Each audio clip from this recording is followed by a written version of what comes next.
Alhamdulillah wassalatu wassalam ala rasulillahi wa ba'd. Tumerudi tena katika darsa yetu ambayo kwamba nyuma kidogo tuliendelea alafu tukasimama kwa dharura isiyoepukika ili tuweze kunufaishana juu ya dini yetu. Darsa yenye inwani ya as-salatu al-maqbula, sala inayokubalika mbele ya Allah subhanahu wa ta'ala. Ndani ya darsa hiyo tulifanikiwa kuyaeleza najisi ni nini, unafaa kutahirisha najisi kinamna gani, hayawani hizi ambazo kwamba tunafuga manyumbani, cha kwanza mtu anafaa kufuga, na hukumu hizi ya hayawani ni najis ama ni tahara. Miongoni mwao paka, umbwa, sungura na wanyama wengine kama vindege ambao kama mtu anafuga pale nyumbani. Hukumu ya haya wanyama ni nini? Na kama umbwa mtu anafaa kununua na kuuza, hukumu hiyo pia nayo tulifanikiwa kuyaeleza ndani za hizo makta ambazo kwamba tulipita. Utafauti baina ya tahara na usafi ni nini, pia nayo tulieleza ndani ya hizo makta zilizopita. Kwa nini sisi kama Waislamu tuambiwe kutawadhi? Usiswali kabla hujatawadhi. Kwani kule kutawadhi iko na umuhimu gani ama iko na mafungamano gani kati ya kutawadha na kuswali? Na hivyo kwa nini tusiswali bila kutawadha? Na katika hali ya kutawadha, kwa nini ikawa sharia imetuambia viungo maalumu kama kuosha uso, mikono, kupangusa kichwa, kuosha miguu? Kwa nini kama ni usafi tunatafuta susioge mwili yote? Hayo pia nayo tulieleza ndani za hizo makta zilizopita. Na hivyo ya mwisho tuligusia katika makta ya 11, yani sehemu part ya 11, pia nayo tulisema namna gani ama mtu anafaa kutumia maji ambayo kwamba ameyabakisha. Mtu amekunywa maji, yale maji ambayo kwamba imebaki ndani ya jug, ana uwezo wa kutawadhi nayo. Ama hayawani kama ng'ombe, mbuzi yamekuja kunywa maji, yale maji ambayo kama yamebakishwa na hayawani kama hiyo, uko na uwezo wa kuyatawadhi nayo. Na hivyo mtu ana uwezo wa kutawadhi maji ambayo kama yamebakishwa na paka. Hiyo yote tulifanikiwa kuieleza katika hizo makta zilizopita. Katika makta ya mwisho ambayo kwamba tuliweza kuiweka katika hii internet, makta ya 11, tulisema insha Allah Mwenyezi Mungu akituafikisha tutakuja kuieleza namna gani mtu anafaa kutawadhi, udhu aina gani ndio Mtume sallallahu alaihi wasallam alikuwa akifunza. Je, kuanzia ulipokuwa mtu mzima sasa ukawa unaswali unatawadhi, je huu udhu yako inalingana na mafunzo ya Mtume sallallahu alaihi wasallam? Wacha tujue namna ambayo kama Mtume sallallahu alaihi wasallam alifunza wa masahaba ili wawe ni wenye kutawadhi jinsi ambayo kama Mtume sallallahu alaihi wasallam alivyowafunza. Tuone namna ya kutawadhi. Rasul sallallahu alaihi wasallam anatuambia, man tawaddaa nahwa wudhu'i hadha ghufira lahu ma taqaddama min dhanbi. Mtume sallallahu alaihi wasallam anasema, yoyote atakayetawadha jinsi yeye alivyotawadha, huyo mtu anasamehewa madhambi yake yote ambayo kwamba aliyafanya hapo nyuma. Yote Allah subhanahu wa ta'ala humfutia. Kwa ufupi, kutawadha iko na umuhimu katika sharia ya dini yetu ya Kiislamu. Mafunzo ya Mtume sallallahu alaihi wasallam, alikuwa akifunza masahaba wake ridwanullahi alaihim, wakati pale unapotaka kutawadhi, kitu ya kwanza elekea zako qibla. After kuelekea qibla, hapo ndipo uweze ukaweka nia ya kutawadhi. Kile ambacho kwamba haitajiki Muislamu kuweza kuifanya al-isti'ana, omba usaidizi kutoka kwa mtu mwingine akusaidie katika hali ya kutawadhi. Kusaidika namna gani? Mfano mwingine anakumwagilia maji huko, ukao ni mwenye kutawadhi, hivyo haitajiki mpaka maybe pengine ukuwe na udhuru, pengine wewe umepoza pande moja haifanyi kazi. Hapo uko na haja ya kuweza kuomba mwingine hata aweze kukutawadhisha, haitokuwa na shida aina yote. Lakini maadamu wewe ni mzima, wewe jisaidie mwenyewe. Lakini hatuiti utakuwa umesaidiwa kama umemwambia familia yako, mke wako, mtoto wako, umwambie kwa niletee maji ya kutawadha. Hiyo sio usaidizi utakuwa umeomba. Hiyo ni minha tu, yule mtu amekusaidia nayo, amekuletea maji ile ambayo kwamba tunasema pale ambapo kwamba unatawadha mwingine akawa anakumwa kumwagia maji, hapo ndipo sharia ikawa imeipinga. Sasa namna ambayo kama Mtume sallallahu alaihi wasallam alikuwa akitawadhi, pale akikaa baada ya kuelekea zake qibla, akaweka nia, unafaa kusema bismillah, huko ukawa unaosha viganja vyako vya mkono mara 3. Hakikisha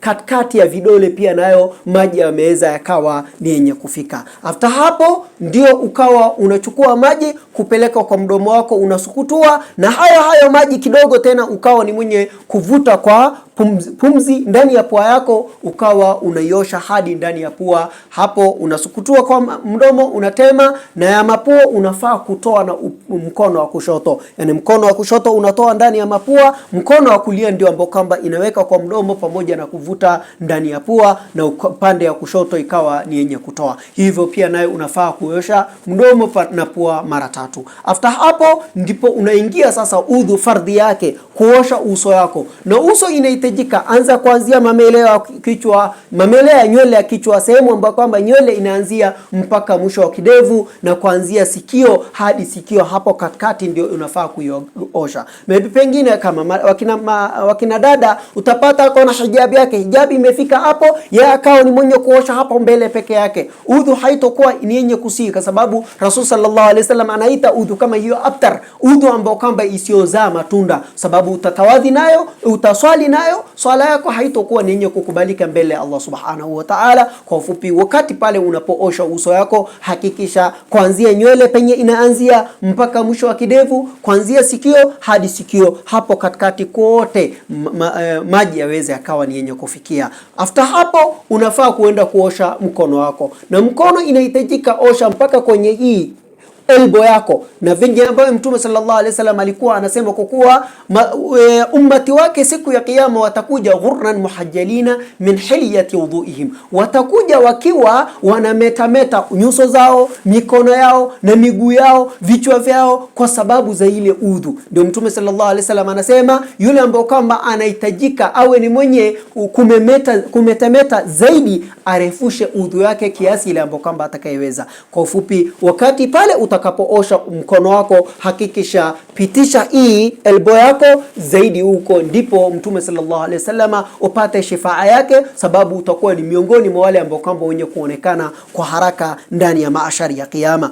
Pale ambapo kwamba utakapokuosha mkono wako, hakikisha kama maybe pengine uko na chochote ambapo kwamba inabana ngozi yako, pengine uko na pete hiyo ikawa ni yenye kukufinya, maji hayatofika ndani yake, uko na bangili maybe pengine kwa mkono wako, bangili kama hiyo ikawa ni yenye kukufinya, maji hayatofika chini yake, pengine uko na saa kama hiyo ikawa ni yenye kukufinya, maji hayatofika chini yake, hakikisha tingisha au vua ili maji yaweze kufika pote. Osha mkono wa kushoto hivyo hivyo, na uchunge barajin hizi. Mkono ukiangalia iko venye hizi ngozi zimekunjana, hakikisha hapo pia nayo hivyo hivyo. Kama uko na kucha mrefu, hakikisha maji yameweza kufika chini ya hizo kucha. Kama iko uchafu pia nayo jaribu kutoa zile uchafu ambao kwamba yamo chini ya kucha, na mkono pia nayo utakuwa ni mwenye kufaa kuosha mara 3. After kuosha mkono wako, unafaa kupangusa kichwa. Kinga maji kwa mkono wako, alafu pangusa kichwa. Namna ambayo kama inafaa kupanguswa kichwa,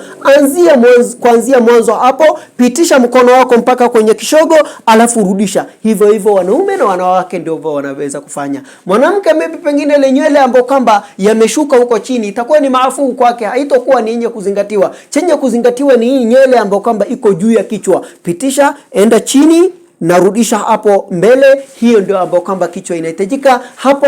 Kwa hiyo mkono, kabla ya kukinga maji nyingine, pia nayo peleka kwa sikio. Hii kidole ambayo kwamba ni ya shahada, weka ndani ya masikio, na kidole hii gumba, kidole kubwa, weka juu ya masikio, ukawa ni mwenye kupitisha hivi, na huko pia nayo hii ikawa ni yenye kuangalia kusafisha ndani ya masikio. Hiyo kichwa pamoja na sikio inafanywa mara moja peke yake. After kuosha kichwa pamoja na sikio, utaenda miguu. Miguu inahitajika uwe ni mwenye kuosha mpaka kwenye hii macho ya miguu, na ukiwa ni mwenye kuhitajia uzuri zaidi ama pambo zaidi siku ya Kiyama, hakikisha uwe ni mwenye kuenda mpaka kwa saka yako, uwe ni mwenye kuiosha hizi saka yako. Hapo ndipo ambapo kwamba udhu yako itakuwa ni yenye kufanana na udhu ya Mtume sallallahu alaihi wasallam. Hivyo inahitajika katika mguu. Hakikisha hizi vidole vya mguu utakuwa ni mwenye kuchukua kidole yako ya kushoto,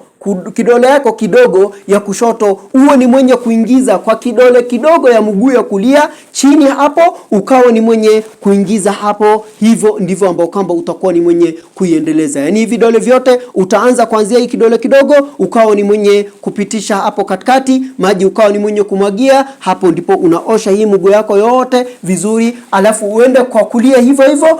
Kwa kulia utaanza kwa kidole kubwa. Kidole utakayeanza kwa kidole kidogo ya mkono wa kulia utamaliza kwa kidole kidogo kwa mkono wa kushoto, na kidole ambao kwamba utakayetumia ili kuingiza maji katikati ya vidole ni hii kidole kidogo ya mkono wa kushoto. Utaanza kidole kidogo hivyo, utaenda na hii kubwa, utaendelea na hivyo mpaka kidole kidogo. Hapo utakuwa ni mwenye kumaliza ile udhu yako. Baada ya kumaliza udhu yako, iko dua ambayo kwamba imepokelewa kwa Mtume sallallahu alaihi wasallam.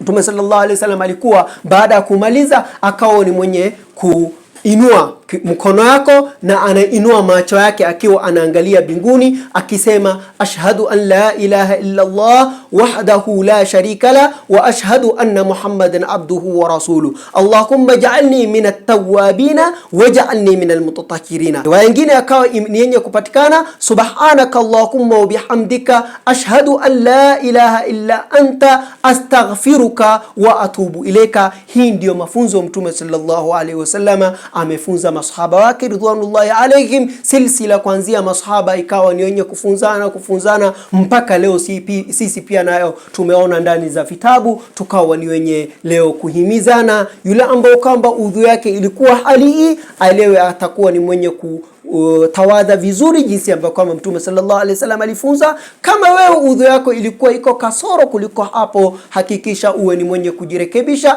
Hatufunzani bal ni kukumbushana. Mwenyezi Mungu Subhanahu wa Ta'ala atufaidishe kwa haya machache. Wassalamu alaikum wa rahmatullahi wa barakatuh.